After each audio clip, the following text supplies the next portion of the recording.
ఓం శ్రీ సాయిరాం ఓం శ్రీ సాయిరాం తపోవనము భగవాన్ శ్రీ సత్యసాయి సచ్చరిత్ర నిత్య పారాయణ గ్రంథము 13వ అధ్యాయం ప్రారంభం. పరమం విచిత్రం లీలా విభూతిం. అధ్యాయం పేరు.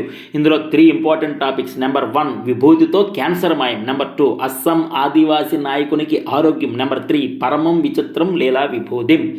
మొట్టమొదటిది విభూతితో క్యాన్సర్ మాయం. అది చూద్దాం. నిజంగా జరిగిన సన్నివేశం. ఒక రోజున ఒక న్యాయవాది ప్రశాంత నిలయానికి వచ్చాడు. అతడు సిగరెట్లు విడవకుండా త్రాగేవాడు. ఆయన కంఠానికి క్యాన్సర్ వ్యాధి సోకింది. డాక్టర్లు ఆయనకు ఆపరేషన్ చేయాలని, ఆపరేషన్తో పాటు రేడియేషన్, కెమోథెరపీ చేయాలని చెప్పారు. ఆ వైద్యం చేయించుకునే ముందు స్వామి అనుజ్ఞ తీసుకుందామని అతడు వచ్చాడు. కరుణాంతరంగుడైన సత్యసాయి పరమాత్ముడు ఆయనను ఇంటర్వ్యూ గదిలోకి పిలిచి దోశల నిండా విభూతి ఇచ్చి దానిని మొత్తాన్ని తినమన్నారు. ఆ విభూతి నల్లని రంగులో అతి చేదుగా ఉంది. స్వామి ప్రేమగా బుజ్జగించి మొత్తం విభూతిని అతని చేత తినిపించారు. ఇంటర్వ్యూ తర్వాత ఆయన బయటకు వచ్చి కాఫీ కోసం క్యాంటీన్కి వెళ్ళాడు. అక్కడ కాఫీ త్రాగిన తర్వాత అక్కడున్న పకోడీ మీద ఆయన దృష్టి పడింది. ఆ కోరికను ఆపుకోవడంలాగే వెంటనే ఒక ప్లేట్ పకోడీ తినివేశాడు. ఇన్నాళ్ళు తినాలని ఉన్నప్పటికీ కంఠానికి ఉన్న క్యాన్సర్ కారణంగా తినలేకపోయాడు. కానీ ఇప్పుడు చాలా తేలిగ్గా హాయిగా తినగలిగినందుకు ఆయనకి ఎంతో ఆశ్చర్యం కలిగింది. వెంటనే వేలితో నోట్లో తడిమి చూసుకున్నాడు. కంఠంలో వ్రణం చేతికి తగలనే లేదు. అది మాయమైపోయింది. ఆయన గ్రహించాడు. ఆయన సత్యసాయినాథుని పట్ల అపారమైన కృతజ్ఞతతో కన్నీటి ధరలతో నిండిపోయి ఉన్నాడు. మరునాడు స్వామి ఆయన మరల ఇంటర్వ్యూ గదిలోకి పిలిచి తనకు క్యాన్సర్ నయం చేసినందుకు ఆయన స్వామికి అనేక కృతజ్ఞతలు చెప్పి పాదాలపై వాలిపోయాడు. అప్పుడు ఆయన తనకు సింధీ భాష వచ్చునని, సనాతన సారథి సింధీలోకి అనువాదం చేసి ప్రచురించే అవకాశం తనకు ప్రసాదించమని స్వామినే వేడుకున్నాడు. అందుకు స్వామి ఆ ఉద్దేశంతోనే నిన్ను పుటపర్తికి పిలిపించుకున్నాను అన్నారు. ఆనాటి నుంచి ఆ న్యాయవాది సనాతన సారథిని సింధీలోకి అనువాదం చేసి ప్రచురిస్తున్నాడు. నెంబర్ 2 అస్సాం ఆదివాసీ నాయకునికి ఆరోగ్యం. హీఈస్ వెరీ గ్రేట్ లీడర్ అండి. అస్సాం ఆదివాసీ నాయకునికి ఆరోగ్యం.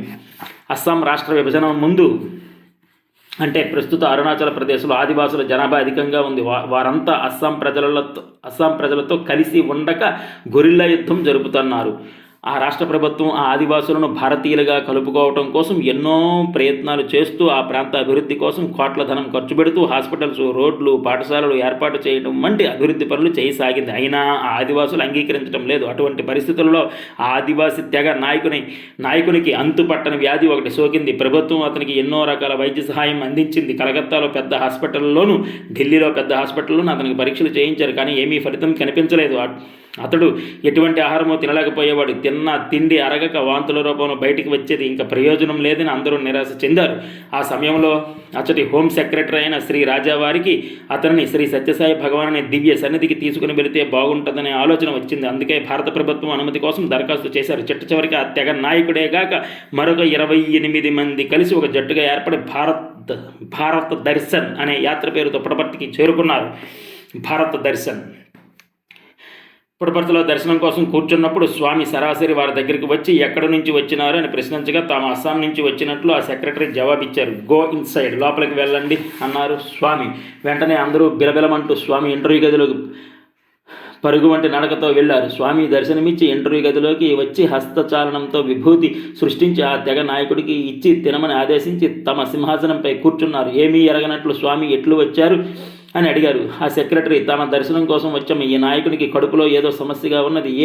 ఏ చికిత్స వల్ల నయం కావటం లేదు. కలకత్తా, ఢిల్లీలో కూడా ఆ రోగం అంతుబట్టలేదు. ఏ ఘన పదార్థం తిన్నా జీర్ణించుకోలేకపోతున్నాడు. అందువల్ల అతడి ప్రజలు మన చికిత్సా విధానాలపై, హాస్పిటల్స్పై విశ్వాసం పోతుంది. ఆ ఆదివాసులకు ఈ నాయకుడు చాలా ముఖ్యుడు. మీరే ఇతని వ్యాధి నివారింప సమర్థుడు అని మొరపెట్టుకున్నాడు. స్వామి ఏం పర్వాలేదు, అంతా నయమైపోతుంది అని అభయమిచ్చి ఆ తెగవారితో వారి భాషలో వారి గ్రామం పరిసరాలు వివరించి ఆ గ్రామంలో వారు సూర్య చంద్రులకు ఆలయం కట్టాలని భావించడం గురించి తెలియజేశారు. దానిలో ప్రతిష్ఠ చేసే విగ్రహం తంత్రం గురించి తెలుపుతూ భగవాన్ బాబా హస్తచాలనంతో ఒక 9 అంగుళాల వ్యాసం గల ఒక రాగి ప్లేటు సృష్టించారు. దానిపై గల నగిషీ పని చూపిస్తూ ఒక ప్రక్క సూర్యబింబము, దాని ప్రక్కనే చంద్రబింబము చెక్కడము చూపిస్తూ ఈ మందిరము డోన్యుపోలో అని పిలువబడుతుంది. వారి భాషలో డోన్యుపోలు అంటే సూర్యచంద్రుడు అని అర్థం. ఆ మందిరంలో ఈ యంత్రాన్ని ప్రతిష్ఠింపజేసి పూజ చేయమని ఆ నాయకునికి ఇచ్చి దైవారాధన అన్ని వేళలా మంచిదని జంతు బలులు చేయవద్దని చెప్పి విభూతి ప్రసాదము పాద నమస్కారము ప్రసాదించి సంతోషపరిచి పంపారు. ఆ ఆదివాసులంతా నేరుగా క్యాంటీన్కి వెళ్ళి పలహారం టీలకై కూర్చున్నప్పుడు ఆ నాయకుడు అక్కడ చూచిన తెల్లని గుండ్రని పదార్థము తనకు కూడా వడ్డించమన్నాడు. అతడు ఆ ఇడ్లీ తింటే అక్కడికక్కడే వాంతి చేసుకుంటాడో లేక ఏ కడుపు నొప్పితో మెలికలు తిరిగి బాధపడిపోతాడనే సందేహం ఒక ప్రక్క పీడిస్తున్న స్వామి ఏమీ భయం లేదని అభయం ఇచ్చారు కదా అని అతనికి ఒక ప్లేట్లో ఒక ఇడ్లీ కొంచెం చట్నీ ఇచ్చారు. అది సెకండ్లలో తినేసి బాగుందని మరొక ప్లేట్ తీసుకొని తిన్నాడు. అందరూ ఆశ్చర్యంతో చూస్తుండగానే ఏళ్ల కొద్దీ ఘనపదార్థము తినని రుచి చూడని అతడు వరుసగా ఒకదాని వెంట ఒకటి 32 ఇడ్లీలు వెంటనే తిన్నాడు. అది వారికి ఎంతో విచిత్రంగా ఆనందంగా అనిపించింది.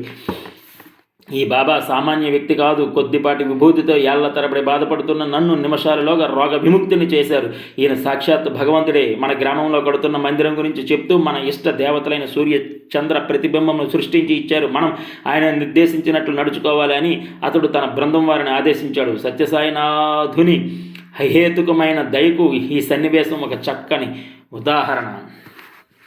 నెంబర్ 3, పరమం విచిత్రం లీలా విభూతి. విశిష్టమైన బాబా విభూతి ఆరోగ్యాన్ని ప్రసాదించడమే కాదు, విచిత్రంగా అవసరాలను కూడా తీరుస్తుంది. కెనడా దేశస్థుడైన పీటర్సన్ ఒక గొప్ప వ్యాపారవేత్త.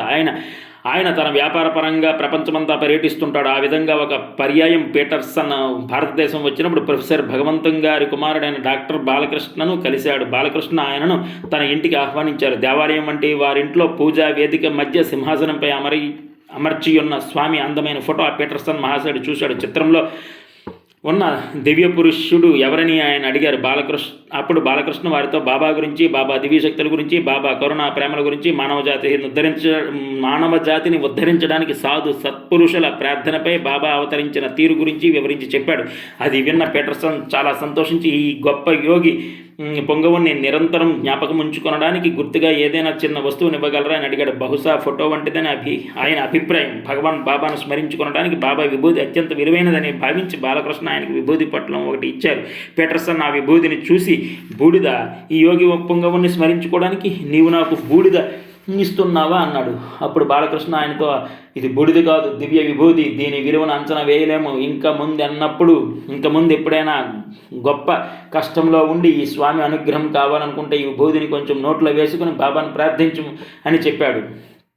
పీటర్సన్ భారతదేశం నుంచి లండన్ మీదుగా న్యూయార్క్కి వెళ్తున్నప్పుడు విమానంలో స్త్రీలు పిల్లలు కూర్చుని పెద్దగా శబ్దం చేస్తున్న సీట్ల మధ్య అతనికి సీటు కేటాయించబడింది.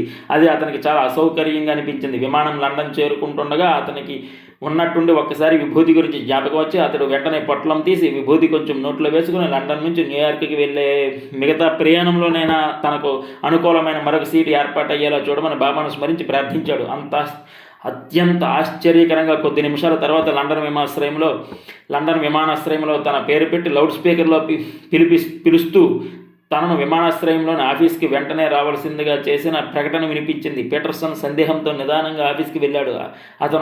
అతను అక్కడకు వెళ్ళగానే మీకు విమానంలోని ఫస్ట్ క్లాస్ విభాగంలో సీటు కేటాయించబడిందని చెప్పారు. అతను సంతోషించి దానికి అవసరమైన అదనపు ఛార్జీ చెల్లించడానికి ఉద్యుక్తుడు అవుతూ ఉంటే ఆఫీసర్ అక్కర్లేదు, అదనపు ఛార్జీ ఇంతకుముందే చెల్లించబడింది అని చెప్పాడు. పీటర్సన్ ఆశ్చర్యానికి అంతులేదు. కేవలం విభూతి ధారణ వల్ల, బాబా స్మరణ వల్ల కొన్ని వేల మైళ్ళ దూరంలో ఉన్న ప్రదేశంలో బాబా సాక్షాత్కరించిన తన కోరిక నెరవేర్చిన తీరుకు, స్వామి ప్రేమకు అతని హృదయం ఆశ్చర్యానందాలతో నిండిపోయింది. పరమం పవిత్రం బాబా విభూతిం, పరమం విచిత్రం లీలా విభూతిం, పరమార్థం ఇష్టార్థ మోక్షం ప్రదాతం బాబా విభూతిం హితమాశ్రయామి.